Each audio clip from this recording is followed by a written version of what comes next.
Hello there, and welcome to the Us Time Film Podcast, where we talk film, TV, games, and all that jazz that there's no tomorrow. This week we're talking about Venom, the original Venom. Venom, Venom. Venom, Venom. Hope you Before got that. before Venom, Let There Be Carnage. My name is Tom. I'm honestly just like not excited to talk about this one, but my name is No. Tom, and as always, I'm joined by my co-host John. How are you today? Um. Well, just sad that we have to talk about Venom. Yeah. Venom. Well, honestly, We're gonna get so for a bit of background, John almost couldn't record today, so I was worried that you would have watched Venom for no reason. I literally, and I'd be like, "Yay! I can't talk," but I was like, "Oh, but literally, I Yeah, just so- recorded 12 minutes of podcast because I thought that you weren't coming. And then I got a text, and literally, I'm just talking, and then I go like, "Oh my god, he can do it!" But anyway, we're here, and we're going to talk Unfortunately, about so. we're going to talk about it. Yeah, but I'm excited to talk about weekly viewing segment. Yeah, and we have some trailers to talk about as well. We're going to talk about the Matrix trailer and the Hawkeye trailer. So if you guys want to hear us talk about that, there's time codes in the description below. And wow, yeah, brilliant. Let's get straight into Venom, shall we? Venom. Oh, spoilers if you haven't seen Venom or anything. But spoilers, yeah. Okay, John, what do you think of Venom? Tell me, talk to me. Well, wait, is that tears I hear? Yes. Tom, you're good at hearing. Yes, anyway, this was not the thing I was looking forward to rewatch again. Mm-mm. It was just like the same level as watching Suicide Squad. Like, I think I had more fun with Suicide Squad. I'm not gonna lie. Honestly, it was like the same level as that, because when I had a different didn't we have like a different viewing experience watching it in the cinema, then we watching it now and going, oh my god, what the heck. Honestly, when I saw it at the cinema, I quite liked Venom when it came out. Yeah, I'm pretty sure. So for those of you who don't know, before we had the podcast, I used to do like film reviews. And did you I'm pretty sure I reviewed Venom. Let's have a look. I reviewed Venom as well. Did you? After watching First Man. So First Man came out what ages ago. Whoa! I watched them as a double bill. I went to see Venom, and then I literally just went to watch the First Man straight away. So yeah, I gave Venom 7 out of 10. What? Yeah, same. I gave it a 7 out of 10. Like, were you just like, yeah, it's decent? No. Now it's just like, oh no. Were we that blind? I think we were. I think we're just like childhood ignorance, even though it wasn't that long ago. Not out of that, that loop of like, into that movie. I don't think at that stage we were into that, movie core into it. Right now we're just into that. Now we know why it's bad. Before we were just like, oh yeah, there's the CGI. CGI guys, and the villain guys. So I think the first thing that I noticed, well, not the first thing, but like the first thing I kind of want to say is Venom and Eddie have a very confusing relationship. Exactly. Like, in the comics, it's very much like, okay, so the symbiote leaves Spider-Man and it meets Eddie. They both hate Spider-Man, so they think, okay, we'll team up, and then they become Venom, and they have a common cause to hate Spider-Man, and that's how the origin goes. And obviously, they branch out between that. We see that in Spider-Man 3 and stuff. But here, it's just like, what? Meat. Give me meat. He loves all the raw meats. All the raw meat, Venom and Eddie, just their motives do not align at all. They are kind of forced together. Yeah, the character dynamic doesn't work, and there's no chemistry with stuff that there isn't, because they have totally different character developments that we see throughout the film, and it doesn't stick together because they're literally one thing.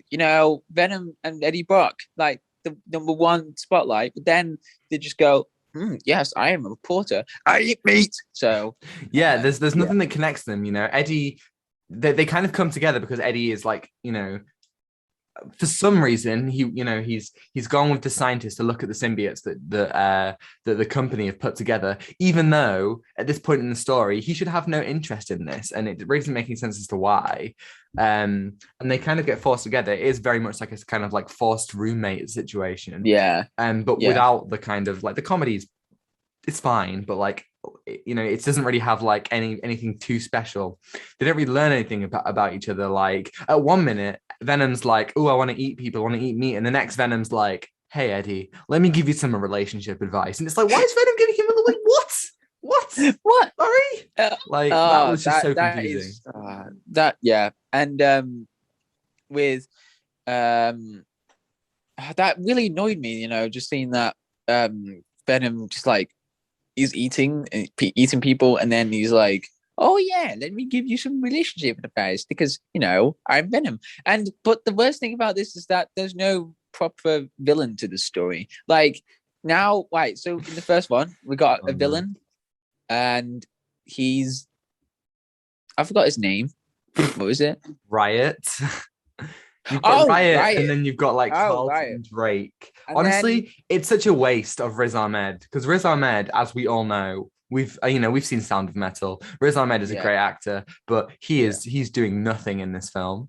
Like he is exactly so underwhelming. That's what I said years ago. I was like, well, I just don't see the potential of the villain in this. He was like a waste of space. Like nothing really improves the story to it, like the narrative. Like when he gets the Riot symbiote, he's like nothing changed at all. Like, yes, it's like it's the same. Now. It's the same thing as Venom and Eddie, but worse. It's like Riot and Drake. They don't want the same thing. They had their ideologies do not align. Drake's all like, oh, he's like Thanos. He's like, oh, poverty and stuff. And Riot presumably just wants to riot and like kill people. And bring all the symbiotes to Earth for some reason. I don't think there's a single scene of Riot like where he talks and he's not Drake. Is there? No.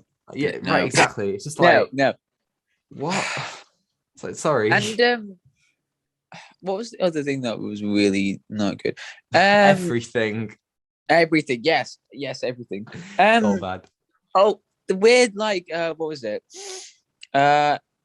Okay, the film had the potential, didn't it? Like the scenes that was gonna give out really, really spooky stuff. Like, the subplot for the woman who gets the symbiote, and then like it was gonna be like a horror, like working in the factory. That bit, I'm talking about.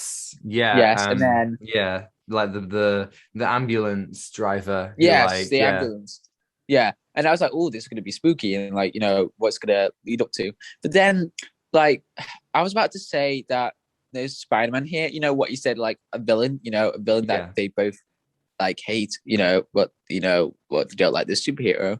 But then when Eddie gets the symbiote, that was not gonna lie.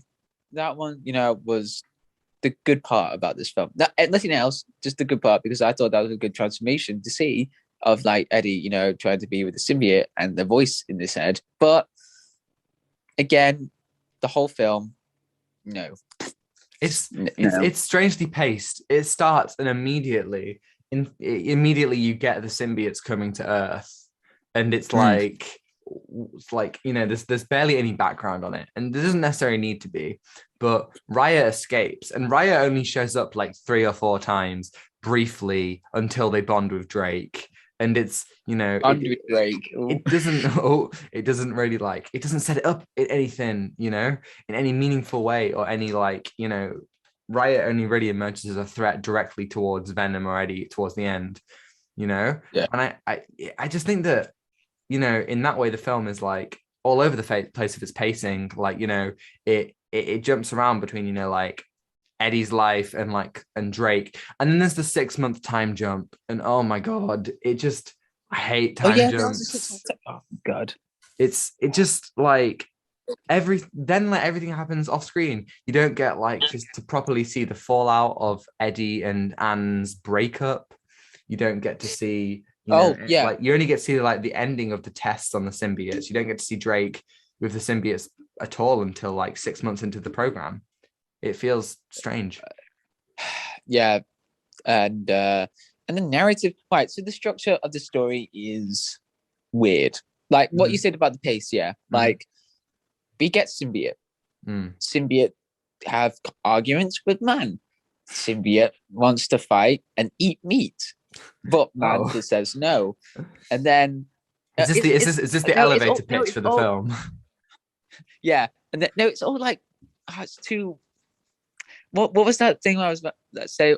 No, what was the word? Like all together, all messed up. Like it's too messed up. Like no.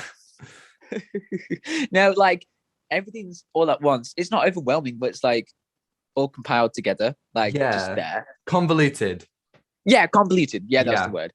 And like man wants to stop another man, but then symbiote wants to fight other symbiote for wait, what was the fight about? Like a symbiote, another symbiote. I mean, what was but they're both symbiotes. They want to eat humans then. Well, I think the idea, this is another thing. It's like Venom as a character is super inconsistent. At one point, he's like, I want to eat everyone. And then the next moment, he's like, oh, no, don't bring the symbiotes to Earth because we want to save Earth because symbiotes are horrible.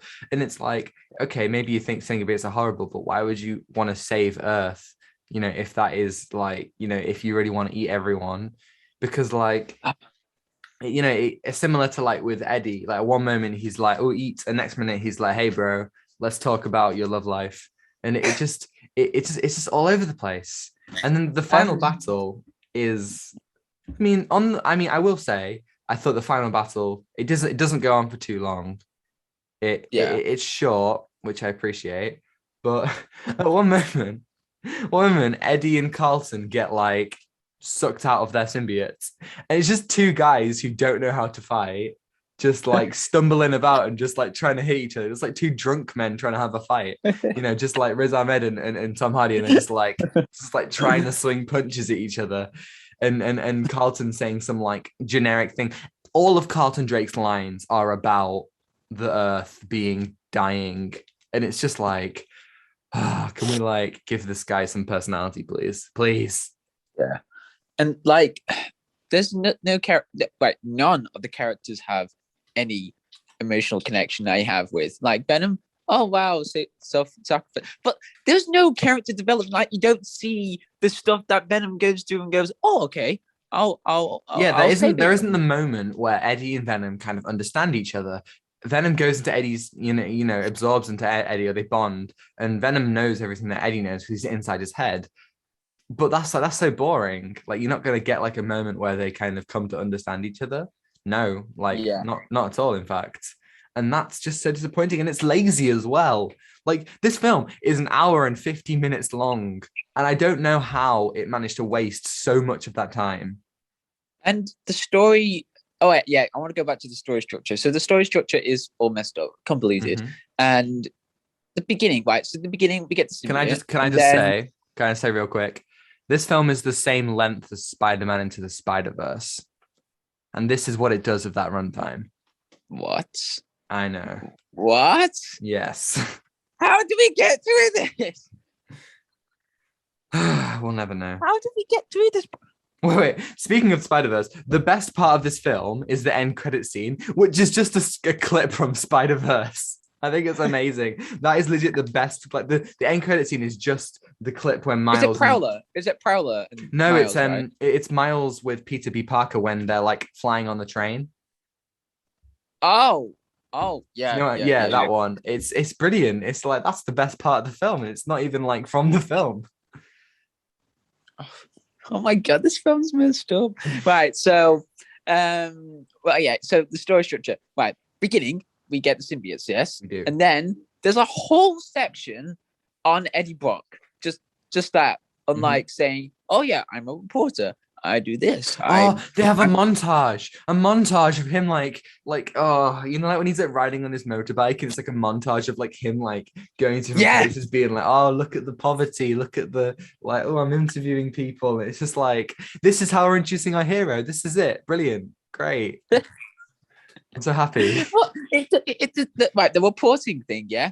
It has no story connection whatsoever. Like, yeah, it's literally just there so he can lose his job. That is the only reason why it's there. Yeah, and like if you take out the story about like him losing the job, nothing. It has nothing to the film. If you take it out, so boom. true. It's so true. Like, you know, in the comics, it's purposefully, like, as I say many times, it's connected to Spider-Man. He's the rival photographer, that kind of thing. But in this, I don't even know why it's in there. They could have made Eddie Brock anything. He could have been a cleaner or something. Like, it doesn't matter. Like, it makes no difference.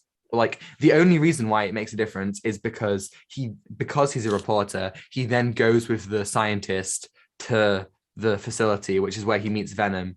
But even then, can't you just have Eddie be one of the test subjects or something? Like, wouldn't that be more interesting if Eddie was somebody who was like, you know, he was digging into the story, and Carlton was like, okay, let's kidnap this guy and we'll silence him by making him a test subject, try and bond him with the symbiote, and it works, and then he breaks out. Like, it's just already there are loads of different ways to do it. I'm not saying that my way is stronger, but like, there are definitely better ways. Eddie and Anne's relationship has like 2 scenes and then they break up. I felt nothing. It's like watch, you know, La La Land. Like, yeah. You know, you don't get to see anything. Like, just take out dancing, take out the bits, like take out the conversation between them. Just that film, and that's it. Just like, well, that's an insult to La La Land right there. No. La La Land did it better. Of course. Well, here's the thing. If in La La Land's case, Ryan Gosling and Emma Stone have really good chemistry. I don't really feel like, I mean, chemistry. Chemistry. That's what I mean. Chemistry. If Tom Hardy and Michelle Williams have chemistry, I didn't see it. They didn't show us any of it. I didn't see any chemistry. No, I'm not insulting La La Land. La La Land is still in my top 3. Still love it.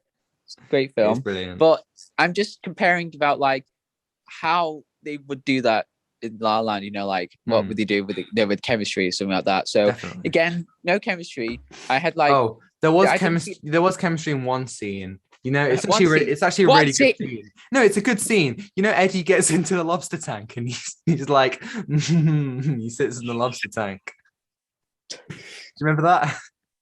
You sent me that, like, yes, this is I was honestly, it was such a, like, that was the best scene of the film because it was just funny. Like, the film was so dry, and that scene was just like, you know what, I agree with you, there are some good scenes, like when Eddie and Venom like first bond, and Eddie does not know what's happening and he's eating like frozen chicken nuggets and like tater tots, and it's just like, what is happening right now?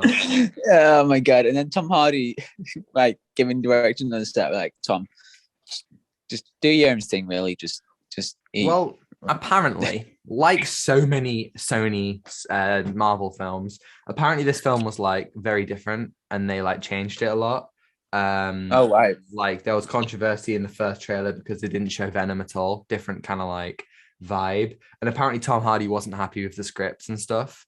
Well, we all know, so this, you know, the Sony producer Avi Arad, who basically forced Venom into Spider-Man 3, really wanted to do the Sinister Six and ruined Amazing Spider-Man 2. Like, you know, he's a toy salesman, and he has like a say in what happens in the Marvel films, and like that is why, like, you know, so much of this film, you know, like, that's why we're doing Venom at all. One of the big reasons he wants to do it, and he wants to sell toys.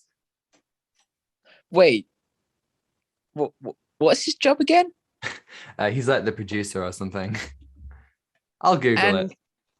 And he's wants to do merchandise and wants to get everything with.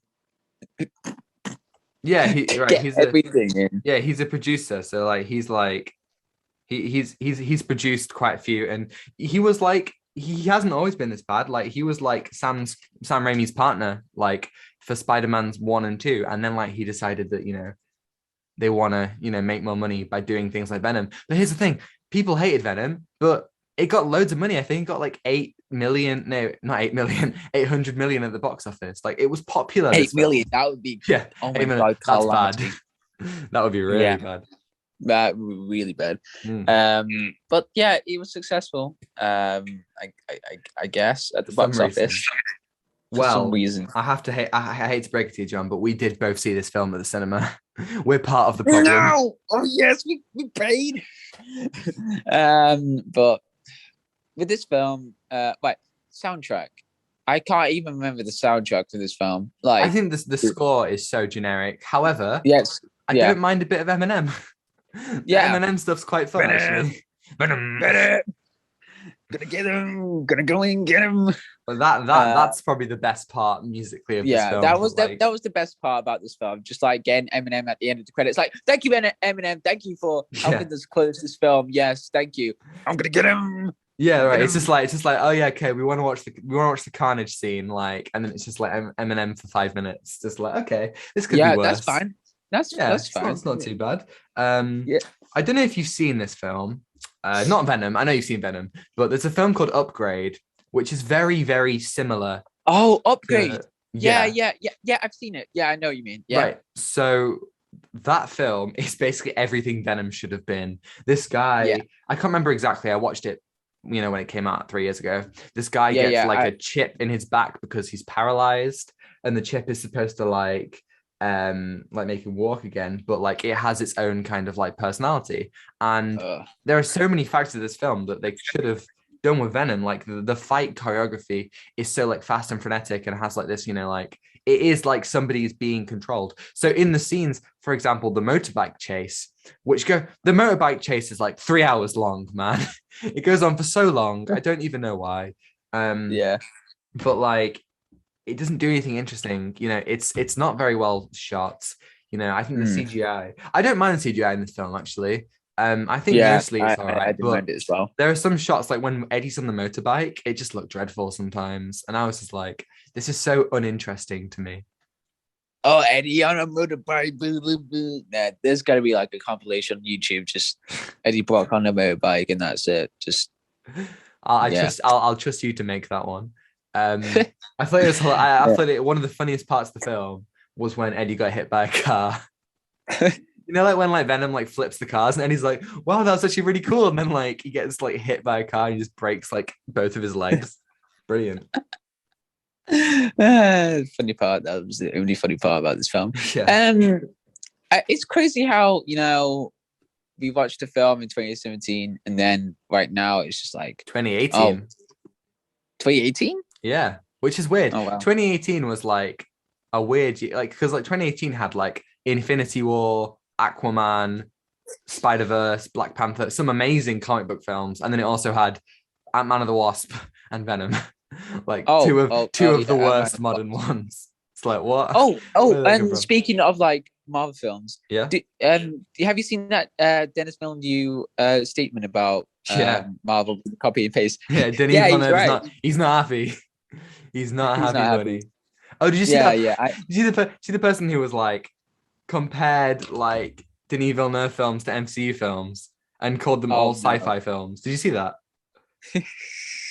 Right, I need to show me. That's hilarious. I need to find. Let me find it, and then like, okay, keep on talking about Venom. I'll find it. Right, so Venom. So score wise, we talked about that. Like, it was so generic and everything. Like there's like nothing standing out for Venom, like Venom's theme. No, Eddie's Brock theme. No. Did you see the Batman theme, by the way?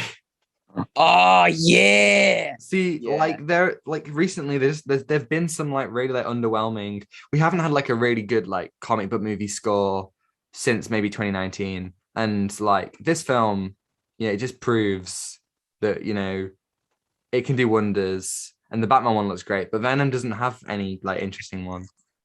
No, it should have. Batman theme. Oh my god. Oh. Yeah, sounds great. Can't wait for that film. Can't wait. It's gonna be so good. So speaking of that, thinking back to Marvel. Yes, Venom.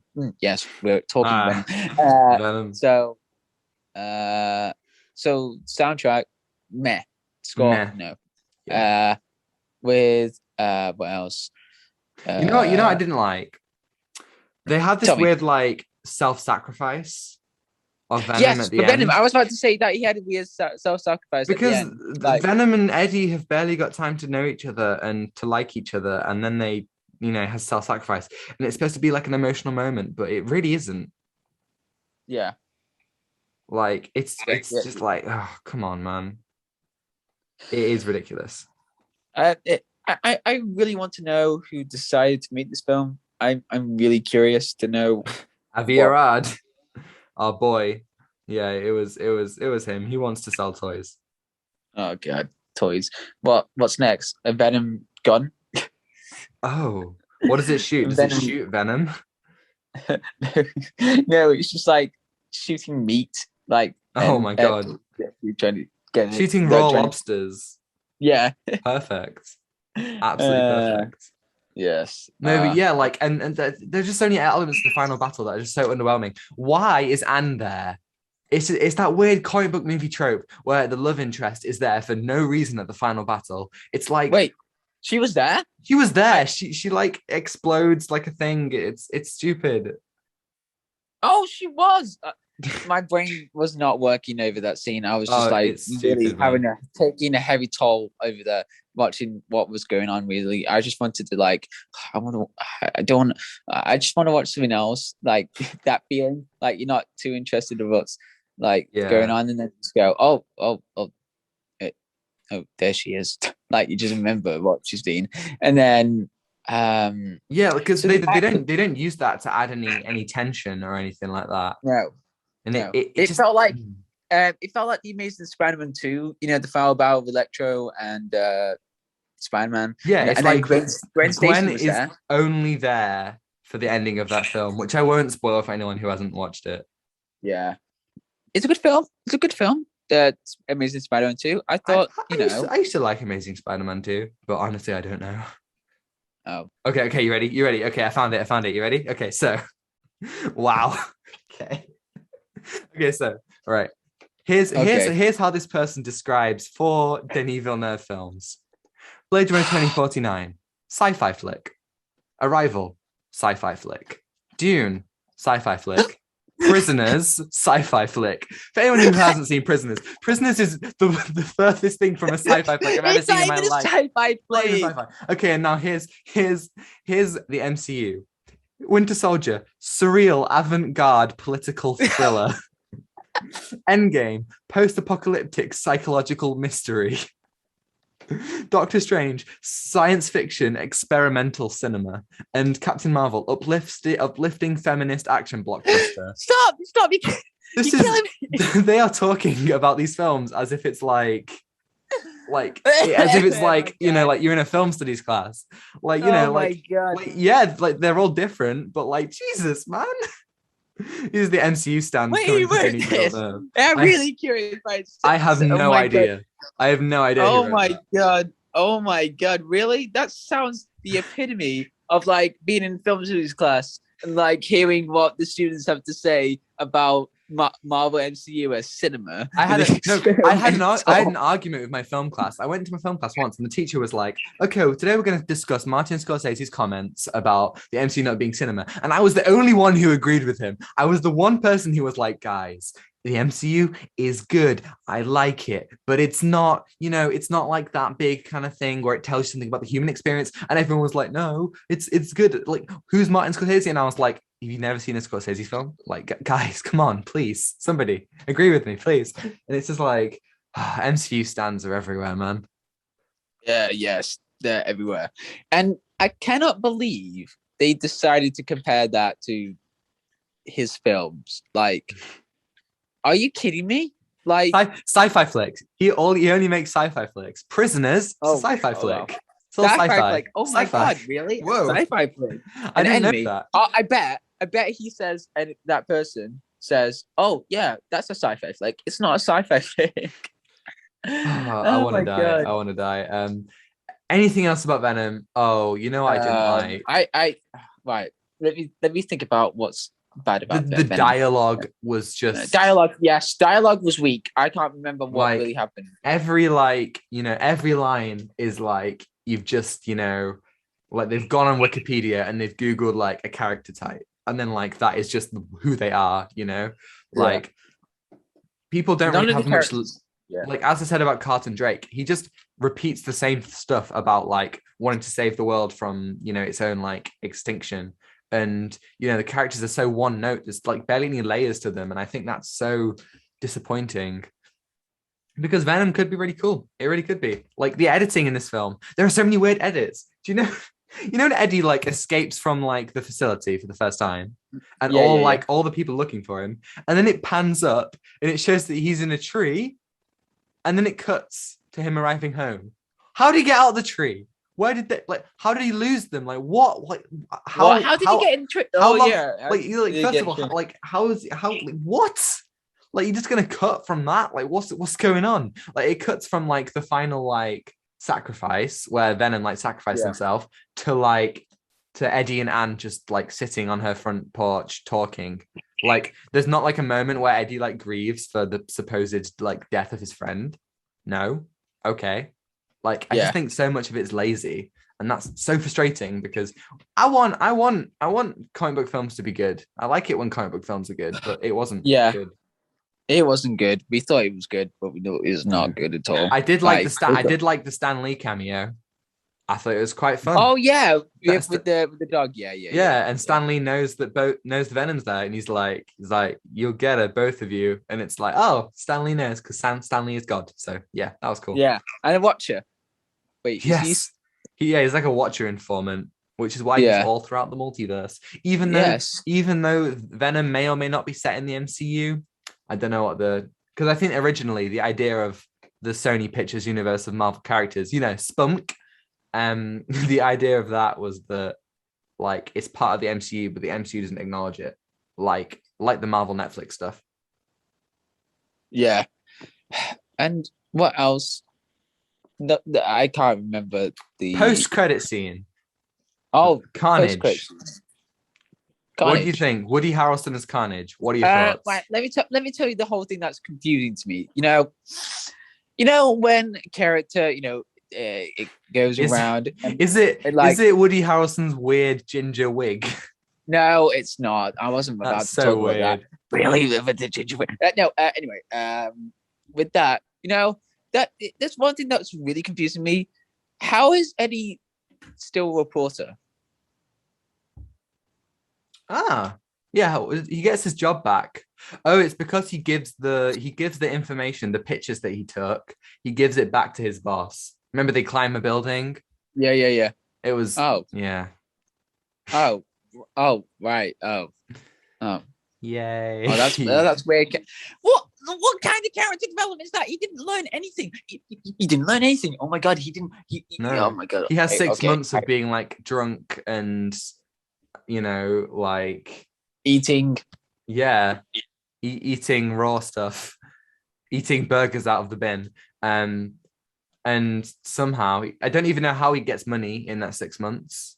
Like, how does he does he have a different job? We'll never know. But yeah, and then he just gets it back. It's just. Oh, and the one thing is that why is he meeting the guy? Like, did he do this like the killing? Oh, I don't know what what is his name? Who's Carnage about to get? Cletus Cassidy. Right, Cassidy. Yeah. Was this Cassidy thing like? Did he kill people recently? Yeah, he's a murderer. He's a psychopath. I think that's the idea. Oh, okay. Right. So, yeah. Because I thought it'd be a bit weird, where why would Eddie be reporting or doing an interview with this person who that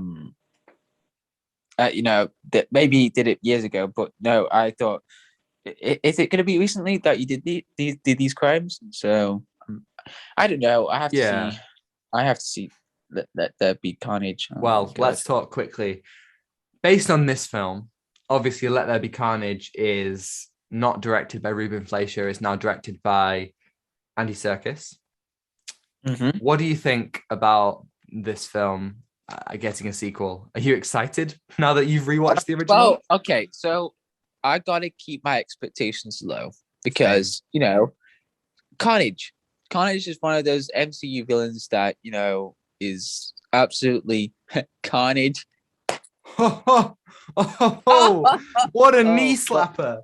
What a knee slapper. So, but really, I'm looking forward to see this character, to see what, what's really different. And yeah, I think it'll be cool to see Khan. I mean, okay, the film is only an hour and a half long.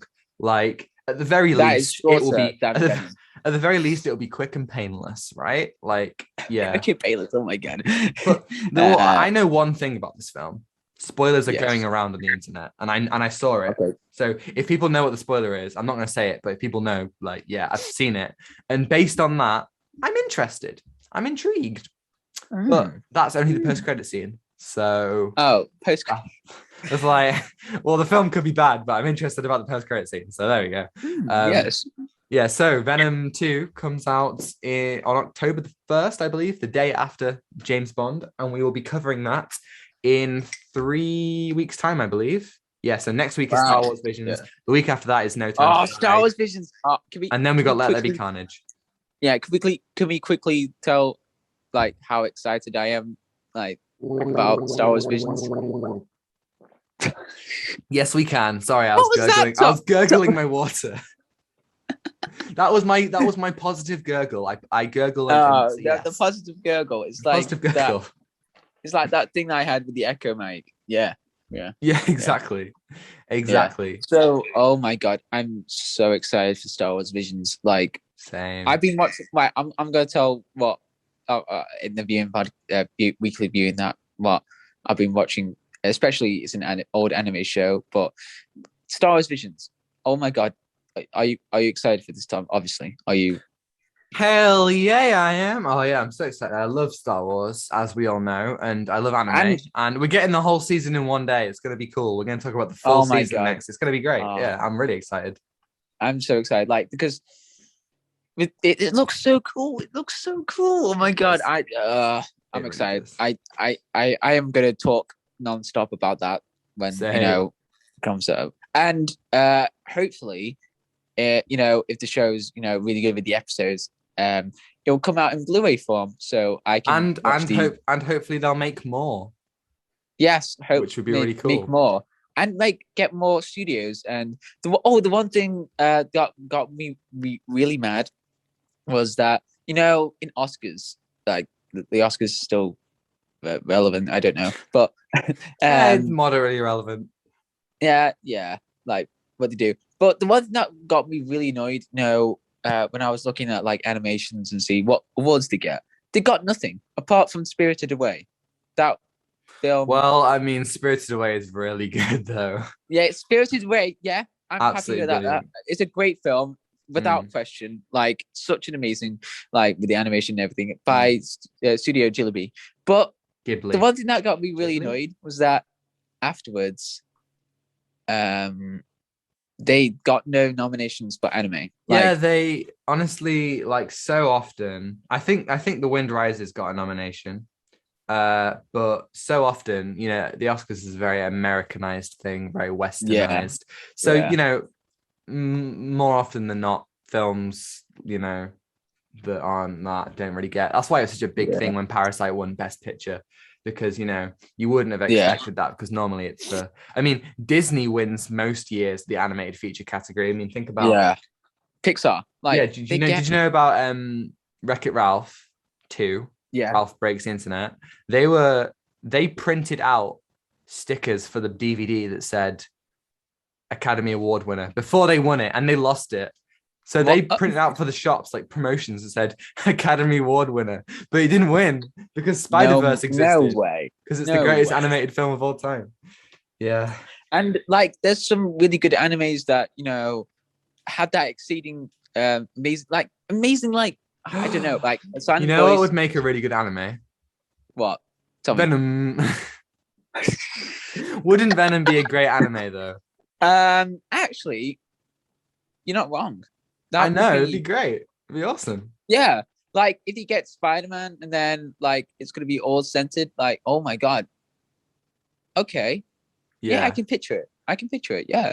That would be amazing. That would be amazing. Yeah. Final words about Venom. What's your score? Terrible. Score 2 out of 10. Wow. Okay. I'll go 4 out of 10.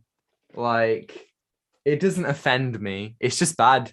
It's just bad. You know, like, it's It's not. just bad. It's not. It's I not the mean, kind of. It's not like Justice League where I'm personally like, oh, oh, I hate you. I'm just not like, yeah, it's just Justice bad. It's League. just bad.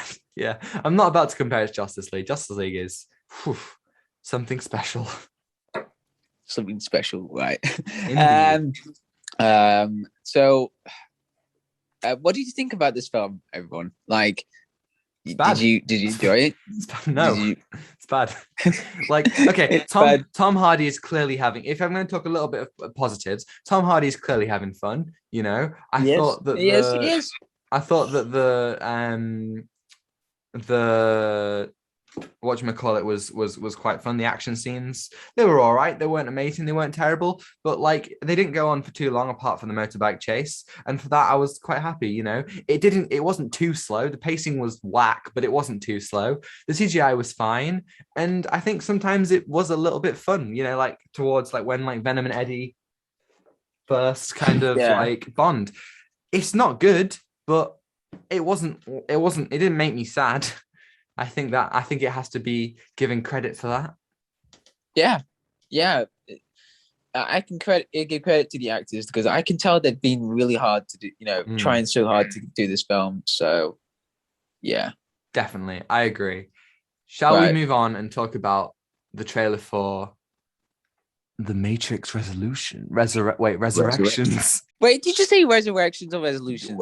I said resolutions, but I meant resurrections. Okay, resolutions is the third one, right? Yes. So Wait, I haven't seen either of the Matrix sequels. same. But So the I weird did thing, watch the trailer though.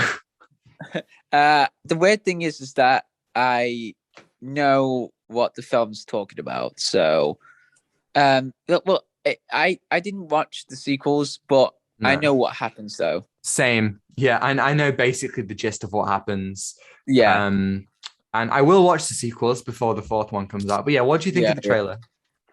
It's amazing. It Honestly, looks like cool. what it's showing, like it's Mm, so cool. Like mm, it really have that feeling that you know, with the old gravity, you know, it's so surreal, you know, with the yeah, elements, you know. Like, you know, if you watch like the Matrix, you know, like the gravity, like all laws of gravity is like gone, like physics is like off the roof. Like this is really cool. And you know, they've done this time, you know, they've done it again, but like on a different scale, you know what I mean? Like it's more oh yeah, crazier than it, you know, what's it doing.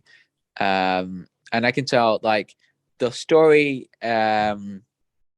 is like it's taking new ways, you know what I mean? Like yeah. there was one bit. It's not just kind of like just bringing it back in the way that we expect.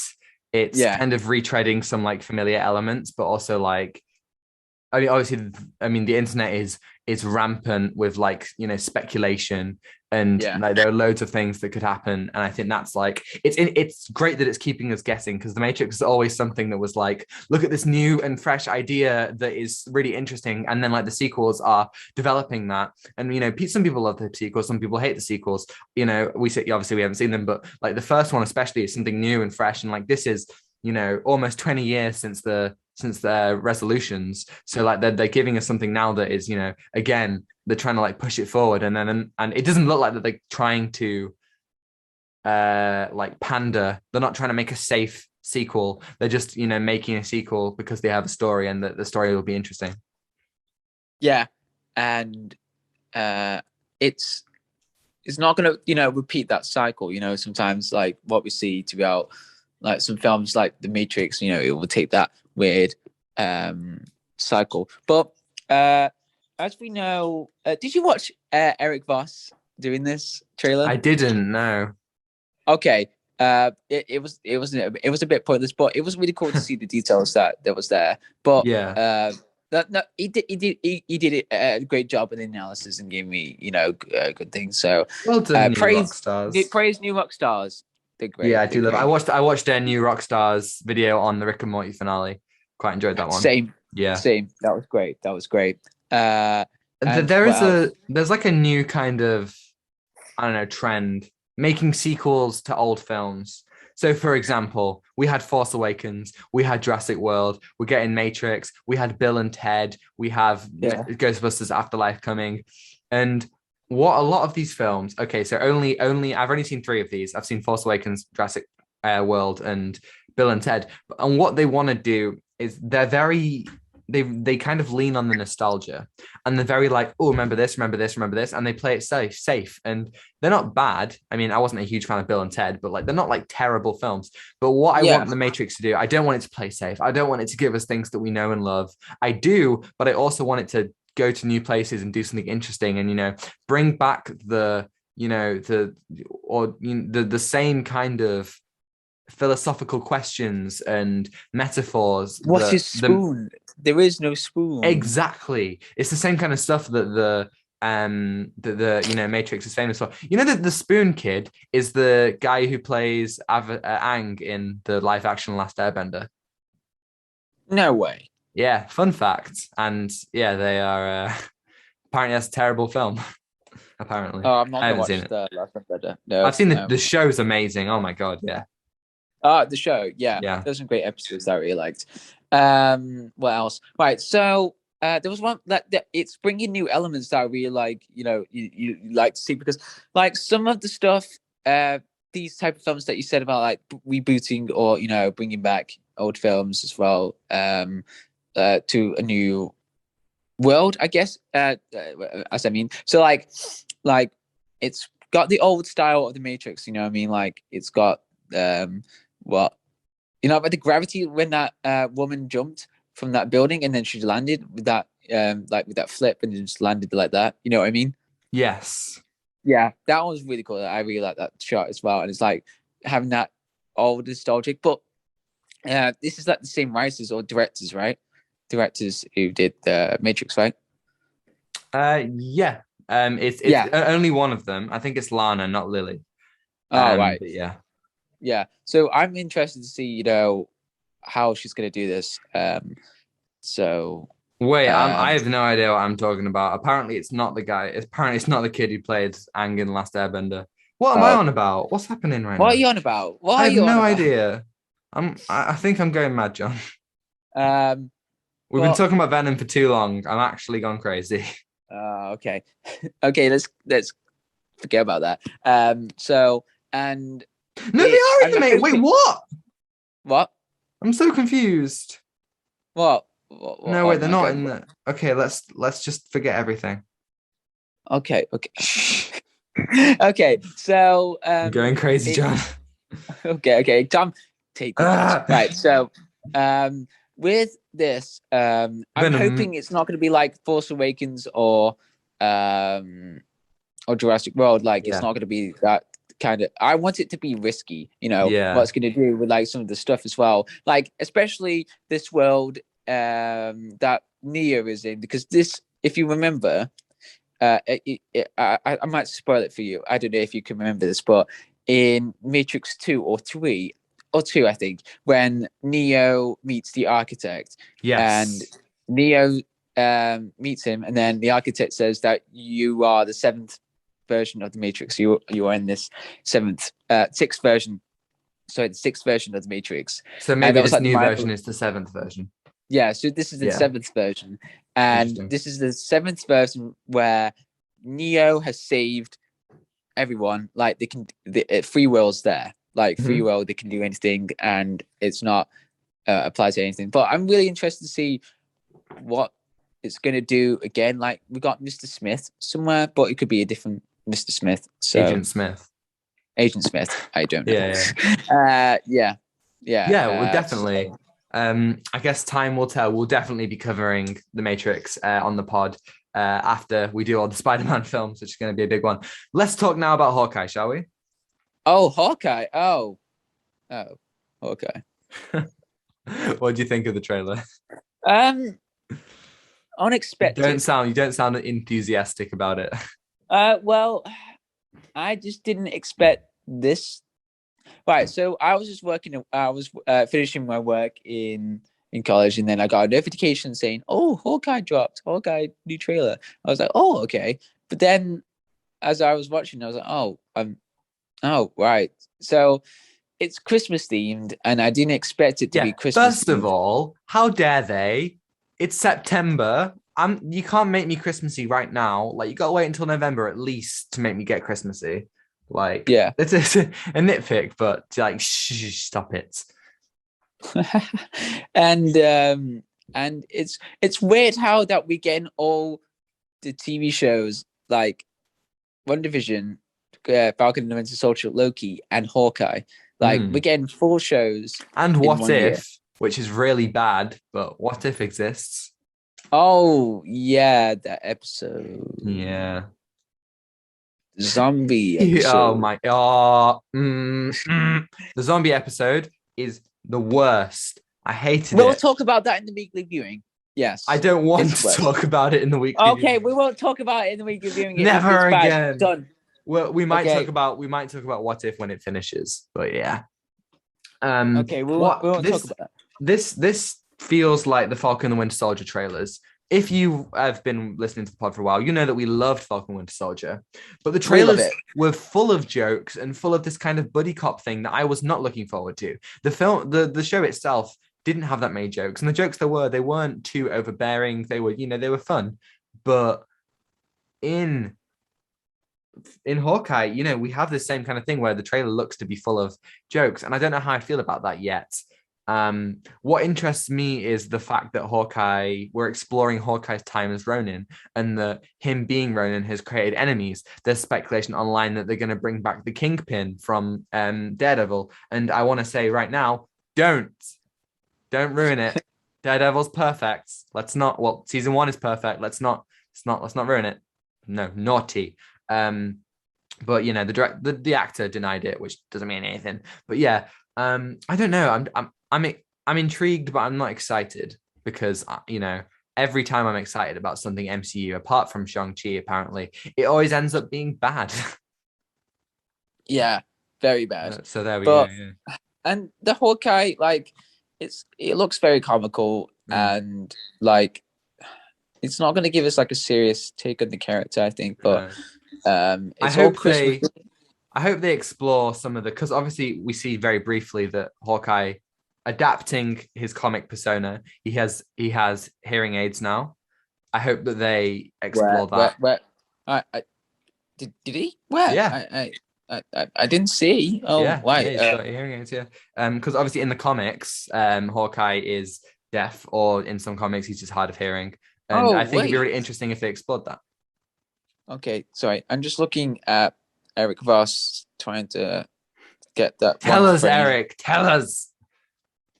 He's talking about that musical. Yeah, Rogers. Honestly, Rogers the musical is supposed to be based off Hamilton, like a spoof of Hamilton. If they get Lin to write songs, it'll be the funniest thing I've ever seen. It'd be brilliant. Oh, what? What? Okay. So I'm looking at the earpiece he has, and it's a weird looking hearing aid. Well, I mean, if it is a hearing aid, it might not be, but I guess this is a universe where he could have always had a Stark hearing aid or a Wakandan hearing aid made for him. Yeah. So who knows? Oh, okay. I see. So yeah. So would you say, like, at the end of the day, do you think you're excited for Hawkeye? Yes. No, I'm not excited. Honestly, too much MCU content. Honestly, I'm excited for No Way Home and Eternals, but yeah, honestly, like, if No Way Home was the only MCU thing we got for the rest of the year, I would be fine with that. But alas, the show goes on, right? Yes. Indeed. Yes. Let's move on to viewing, and then let's just talk about one thing this week, just because we're getting on a bit. So yeah, I'll leave you. What's the one thing that you talk about this week? Sorry to restrict you. Wait, what to talk about? Just one thing is. I think we should just do one thing and then head off. Do we talk about weekly viewing? Yeah, I'm just saying, just talk about one thing. Oh, I sorry. I thought we we're just talking about like one thing that happened this week. Cause I had a very interesting meal. So a fly. Sure. Right. So the one thing that I'm going to talk about this week is there's so many that I want to talk about. Right. I'll briefly talk about the one show that I'm starting to watch called Cowboy Bebop. Oh yes, I've heard of So this. yeah. So I've started watching it. I'm 2 episodes in, and it's pretty cool. I'm not going to review it just yet, but it's pretty cool so far. I like it. So, Cool. but really, I want to talk about Your Name. Oh yes. Your Name, man.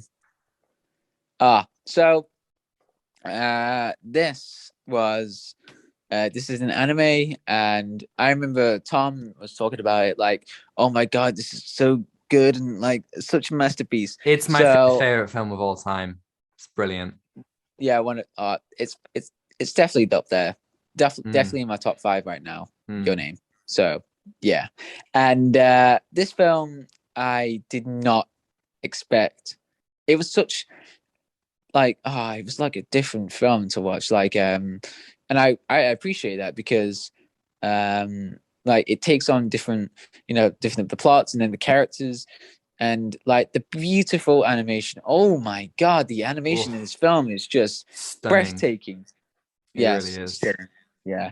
And like how it really, adds that romantic and jovial atmosphere to this film, like what's really happening and you just and the if you know the story, it's about a boy and a girl, one who lives in a fictional village called Itamori, and one lives in Tokyo. So Mitsuo lives there and lives in the village, and Taki lives in Tokyo. And one day the lives are changed forever by body switching. And this is pretty cool. Like the film just explores on different levels. Like it's like part comedy, part romantic, and part body switching, and part something else. Like it's like what? It's so amazing. Like how they did this whole story, and like it really makes you feel for these characters like on an emotional scale. Like you really rooting for these characters on what they're trying to do, and this, oh my god, the score and the soundtrack.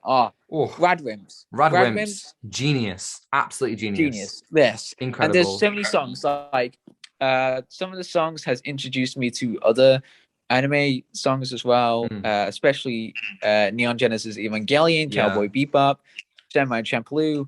And there's this one artist called Nujabes, but he did this show called Samurai Champloo and did other shows as well. And there's this great song that I really love, but I will talk about it another time. But it always, whenever a film does, like character motifs well, you always, you feel it. There is a moment when Taki, he goes on a date and they're at this museum and he sees images of Itamori and they play Mitsuo's theme and immediately, chills and you feel it in your throat because like it's just a simple leitmotif that tells you everything you need to know about the emotions that Taki is feeling and that it's flooding him right now. And there's like and honestly, you only seen this film once, right? Yes, I want to see it again. Honestly, when you watch it again, it's so transformative. I watched it twice in a week because I loved it that much. When you watch it a second time, the amount of things that you notice about like like in that museum when he sees the pictures, those pictures are under a display called memories, and it's just all these like different like, and if you've seen if you see the film, you know exactly what that means, and it's incredible the way that like when you rewatch it, there are so many things that like work, like the opening credits like have like so intelligent. It's so much that's just like it's an absolutely incredible ingenious film. The opening, when the meteor or the meteorite falls down. Nothing more or less than a beautiful view or a perfect view, whatever the quote is. Just breathtaking. Honestly. I really want to see a lot more people get into anime because these type of films are just they taking it on a different level, Oh my god.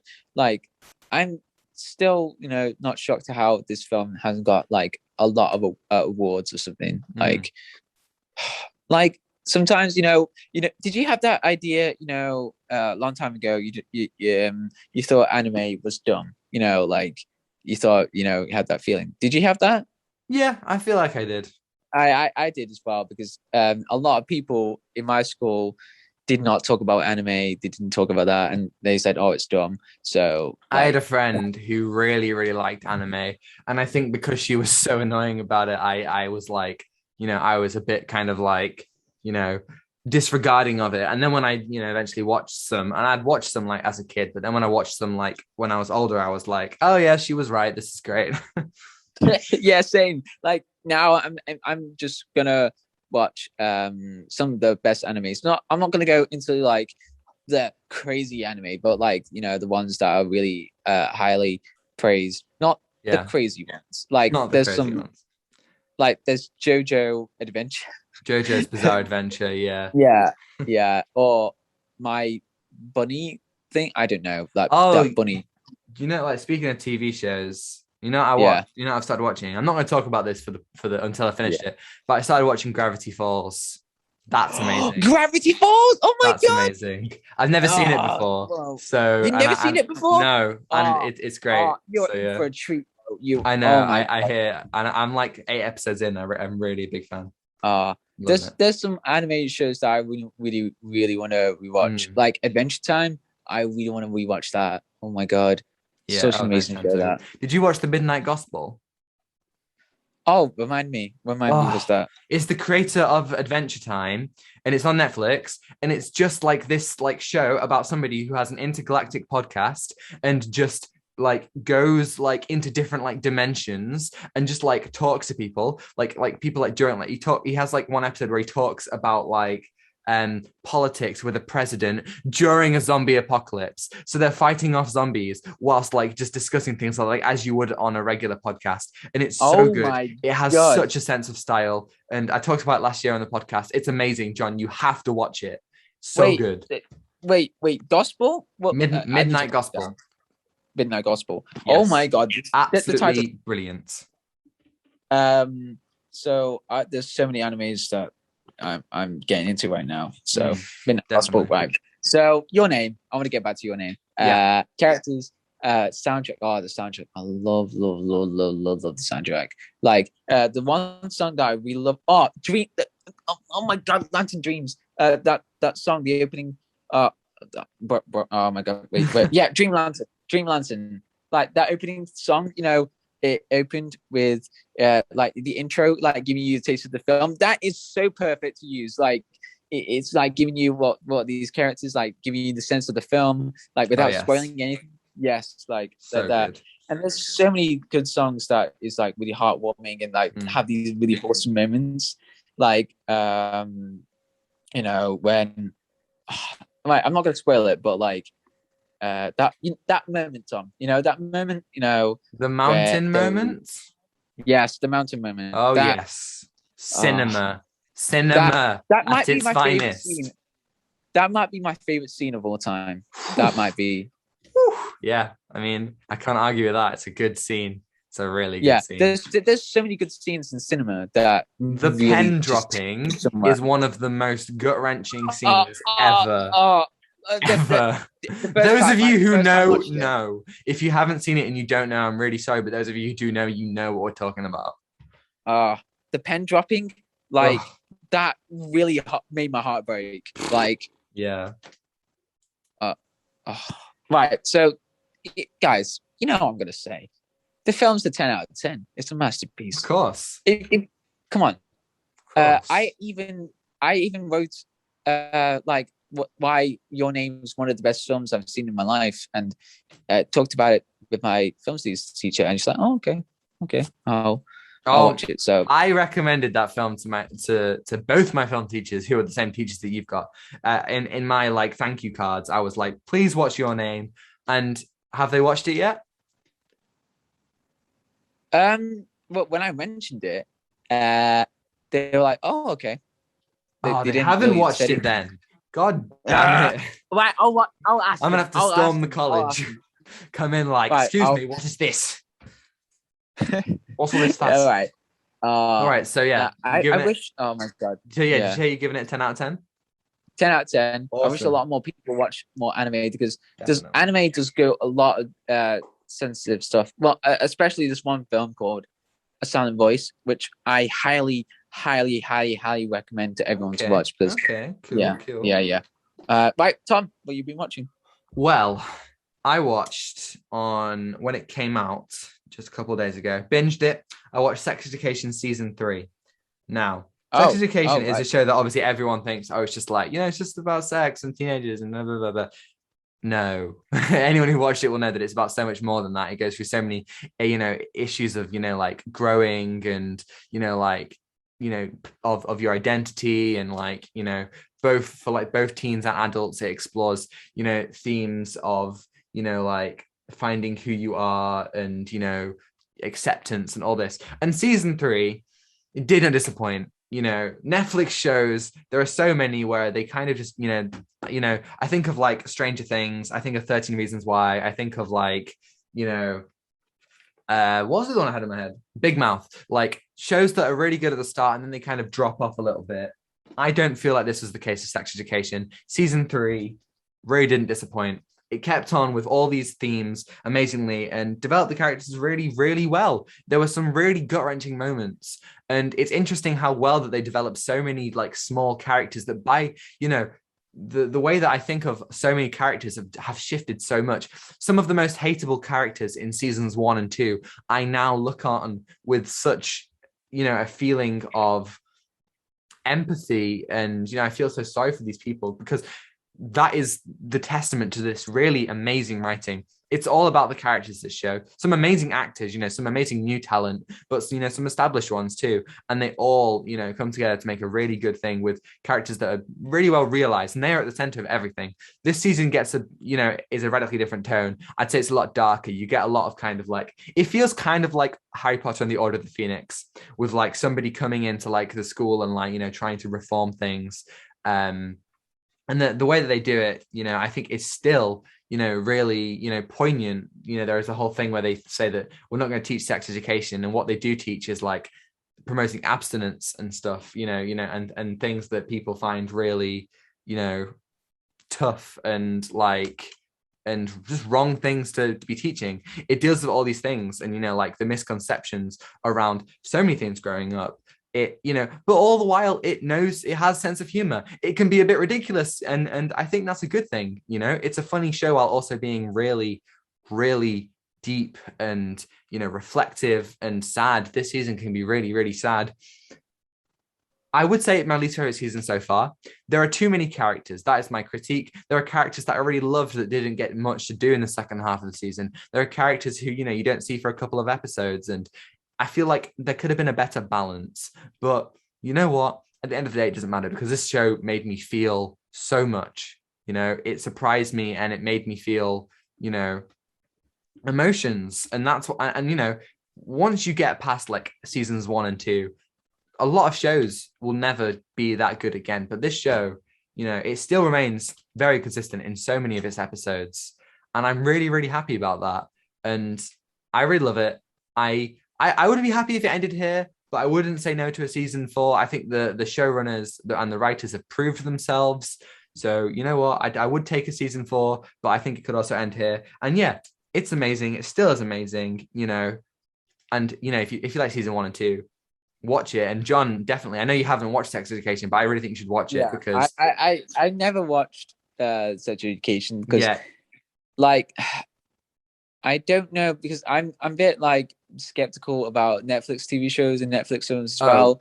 100% understand that, but I do think it's one of the most important modern kind of TV shows. Especially for young adults such as ourselves. So yeah, I'd give it an 8 out of 10, which isn't as strong as the last 2 seasons, which I both put as 9 out of 10s, but still, I think it was very, very enjoyable and had a real emotional impact on me, and I'm really sure it will on other people too. So yeah, it was amazing. Oh wow. Well, John, take us out. Right. So thank you for listening in our this episode. So Venom. we definitely didn't enjoy Venom. Venom.